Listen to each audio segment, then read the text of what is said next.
바울이 가는 곳은요, 바울을 기다리고 있는 것이요, 환대가 아니었어요. 환영이 아니었어요. 높임을 받는 것이 아니었어요.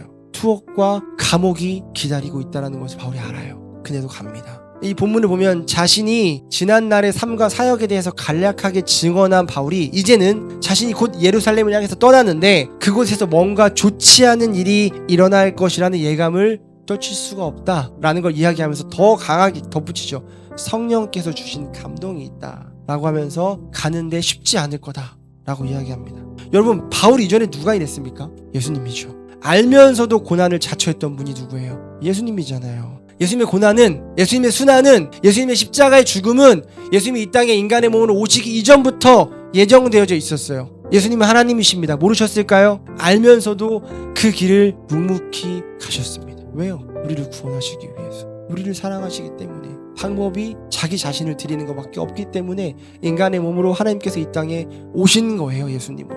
그 고난을 알면서도 자처했다라는 거죠. 그 은혜를 받은 바울이었기 때문에 바울 또한 그런 모습을 보일 수 있었던 거예요. 여러분 잘 보세요. 바울이 우리랑 크게 다르지 않다니까요. 어떤 사람의 높낮이나 레벨이 있는 게 아니에요. 바울이 받았던 복음이, 바울이 만났던 예수가 그 고난을 알면서도 자처해서 자신의 죽음을 통하여서 많은 열매를 맺게 했던 미랄과 같은 삶을 살았기에 그 복음을 받았던 바울이, 그 예수님을 만났던 바울이 그렇게 행하는 거예요. 그렇다면 여러분들이 받은 복음은 바울과 다른 복음인가요? 같은 복음이잖아요. 여러분들이 알고 있는 예수님은 바울과 다른 예수님인가요? 같은 예수님이잖아요. 근데 왜 바울은 하고 우리는 못하나요? 왜 바울의 삶은 실제적인데 우리의 신앙의 삶은 추상적이고 관념적일까요? 우리는 우리의 복음을 다시 한번 돌아보아야 돼요. 상반기 때 어떻게 살아야 할 것인가, 예수 믿는 사람들은 어떻게 살아야 하나 계속 나눴습니다. 힘드셨죠? 힘들었죠. 왜냐하면 아무리 하려고 해도 안 되는데. 우리가 정립해야 될 건 다른 거 아니에요. 내가 받은 복음이 제대로 된 복음인지, 내가 만난 예수가,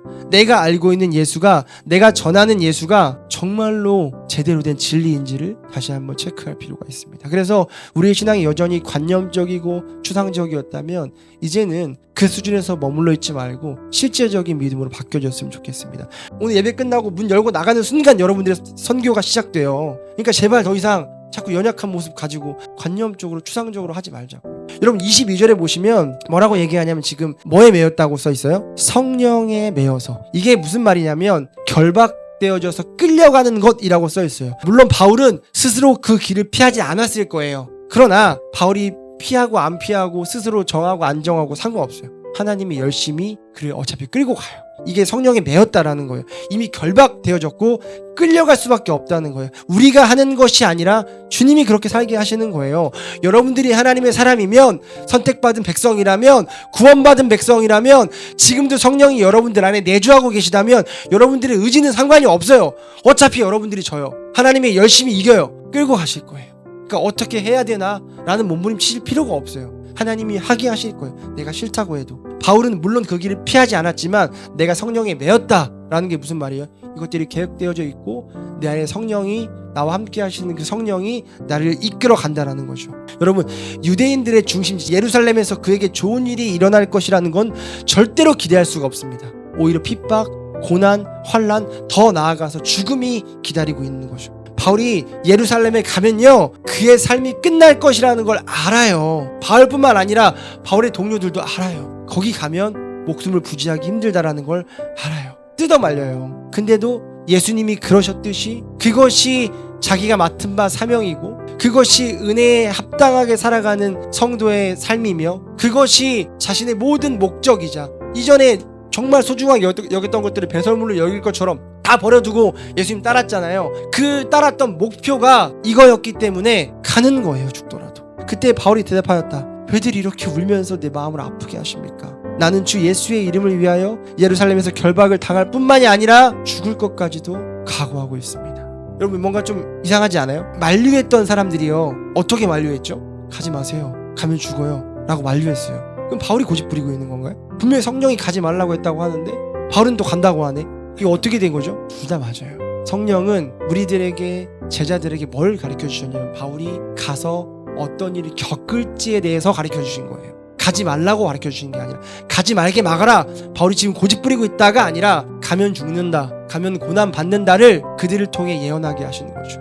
그런데 어떻게 해요? 그들은 바울을 사랑하잖아요. 가면 어떤 일이 있을지를 예언해 주셨는데 거기서 더 나아가서 그들의 감정과 그들의 인간적인 마음으로 그를 막은 거죠. 누가 그랬어요? 베드로가 그랬던 것처럼, 예수님 막았던 것처럼 막은 거예요. 그러나 알죠. 왜 몰라요? 그리고 바울이 우리랑 똑같은 연약한 죄인이고 인간이라고 말씀드렸죠. 이런 눈물들을 보고 자꾸 잡으면 마음이 약해진단 말이에요. 그러니까 뭐라고 얘기해요? 약간 분을 내면서 왜 이렇게 내 마음을 아프게 하냐, 여러분들이 울면 내 마음이 약해진다. 그러나 나는 내가 분명히 사명이 있다. 오늘 이 마지막 절에 보시면, 그러나 내가 달려갈 길과 다 달리고 나서 주 예수께 받은 사명, 하나님의 은혜의 복음을 증언하는 일을 다하기만 한다면 나는 내 목숨이 조금도 아깝지 않다라고 하는 그 사명이 있다. 가야 한다. 하나님 나에게 주신 분명한 사명이. 왜냐하면 바울도 이 앞장에 보면 오늘 왜 가는지에 대해서 이야기하잖아요. 성령에 매여서. 무슨 말이에요? 성령의 이끌림으로, 성령의 인도하심으로 가는 거예요. 여러분, 이들에게는 신앙이 절대로 관념적이거나 추상적일 수 없다라는, 죽음까지도 각오할 수 있다? 뭐예요? 실제라는 거죠. 실제. 내가 믿는 그 하나님은 분명히 살아계시고 내가 전하는 복음에는 분명히 능력이 있으며 내가 복음을 전하다가 죽어도 거기서 내 삶이 끝나는 것이 아니라 분명한 하나님 나라가 기다리고 있다라는 것이 추상이 아니라 관념이 아니라 지식이 아니라 실제였기 때문에 자신의 모든 것들을 다 드릴 수 있었을 줄 믿습니다. 그의 삶의 목표는 생명을 유지하는 것이 아니었어요. 여러분, 여기서 우리가 찔려야 돼요. 신앙이 관념인 사람들은요, 신앙이 추상적인 사람들은요, 우리의 생명을 유지하는 것이 목표예요. 이 땅에서 잘 먹고 잘 사는 것, 조금 더 오래 사는 것, 좀 더 건강하게 사는 것, 이 땅의 것. 그러나 신앙이 실제가 되는 사람들은요, 보세요. 그의 삶의 목표는 생명을 유지하는 것이 아니라 하나님이 주신 복음 전파의 소명을 성실하게 이루는 게 목표였단 말이에요. 이게 신앙이 실제된 사람이에요. 신앙이 실제인 사람은요, 이 땅에서 잘 먹고 잘 사는 걸 중요하게 여기지 않습니다. 하나님이 주신 복음 전파의 소명을 어떻게 이룰 수 있을지에 대한 거에만 초점이 맞춰져 있다는 거예요. 왜 이 땅에 기독교가 욕을 먹고 힘이 없고 능력이 없습니까? 신앙이 실제가 되지 않기 때문에. 여러분, 이 땅에 아무리 소망이 없다고 하지만 제가 늘 이야기했듯이 하나님 분명히 마지막 최후의 보루로 남겨준 하나님의 사람들이 있어요. 그들에게는 신앙이 실제입니다. 신앙이 실제인 사람은 무슨 뜻이냐? 자기가 믿고 있는 하나님이 살아계시다는 거예요. 그래서 즉각적으로 성령님의 인도하심을 받는 사람이에요. 그러니까 살아계신 성령님과 교제하면서 내가 지금 돌진해야 하는지 피해야 하는지 성령의 가르침을 받고 그 인도하심을 따라 살았던 사람이 바울이라는 거예요. 여러분, 성령의 인도하심을 받고 있습니까? 내가 지금 돌진해야 될 때인지, 피해야 될 때인지, 움켜쥐어야 될 때인지, 내려놓아야 될 때인지, 고집을 부려야 될 때인지, 고집을 부리지 말아야 될 때인지 성령의 인도하심을 받아서 성령이 인도하시는 대로 따라 살고 있습니까? 바울을 대단한 사람으로 여기지 말자고요. 바울이 그랬다면 우리도 그렇게 살 수 있어요. 왜냐하면 바울이 어떠함 때문에 그렇게 되는 것이 아니라 복음의 능력 때문에, 그가 믿었던 예수 때문에, 하나님 때문에 그렇게 됐다면 그가 믿었던 예수님과 하나님과 복음이 우리가 믿는 것과 다르지 않아요. 그렇게 우리의 신앙도 실제가 되어야 될 줄 믿습니다.